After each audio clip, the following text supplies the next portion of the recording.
ang bonding ng buong pamilya pagsama-sama. At ang iba sa atin, membro na rin ng pamilya ang turing sa kanilang beloved pets.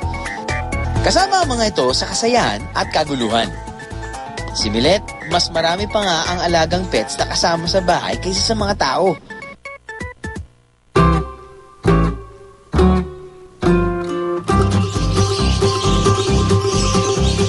Yung mga ibon, mga aso, at mga isda. Total count, 140 pets! Ahang dami!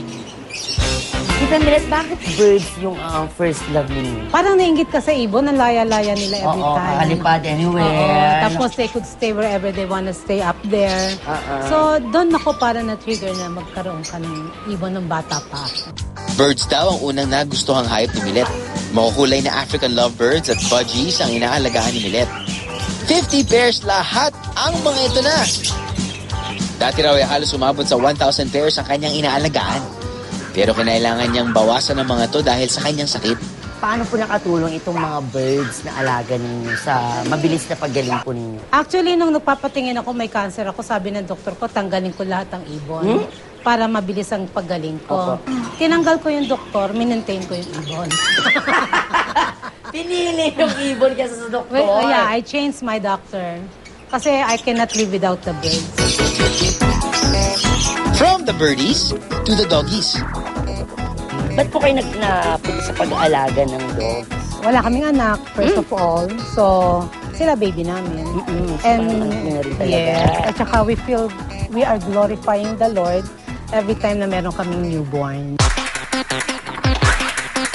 Dalawang po ang mga aso ni Milet. Sa dami ng mga dogs ninyo, alam nyo bawat isa yung pangalan. Yes. At pinag-iisipan po ng napakatagal. Talaga, gaya nito. Dito ay si Bueno. Bueno, bakit Bueno? Good. Swerte. Bueno means good, diba? Swerte. Ay, lalaki siya. This is Charcoal. Walang cute ni Charcoal. This is Charcoal. Ayan, matulubong mo sa gabi, no? At paano po nag-start na dumami itong mga alaga yun? Nakita nyo, talaga tumatakbo-takbo lang sila dito sa paligid. Kasi pagka meron ka ng isa, parang you feel the hunger to have more. Tapos parang kulang wala siyang kalaro, para meron siyang kalarong iba.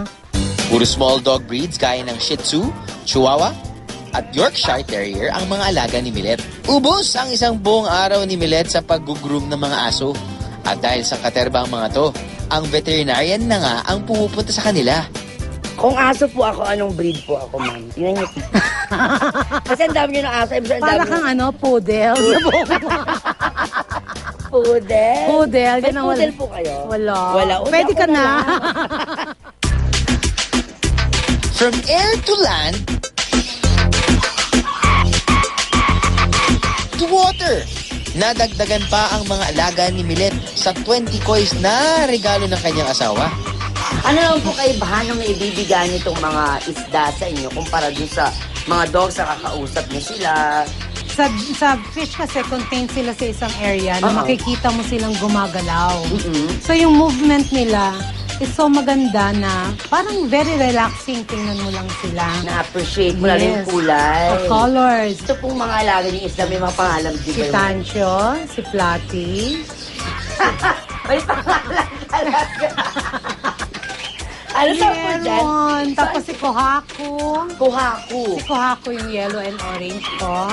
Tapos ito, si Hepatitis. Hepatitis yung yellow. Oo. Alam mo, security blanket ang isang pet. Ito na yung comfort zone ko eh. Ito yung nakakapagpasaya sa akin. Ito yung nagbibigay sa akin ng satisfaction na meron akong inaalagaan. Nawawala yung stress ko. So talagang very comforting ang dating ng isang pet. Happy si Milet sa kanyang mga babies. At dahil alagang-alaga sila dito, happy and healthy din ang mga pet birds, dogs at kois. It's one big happy family.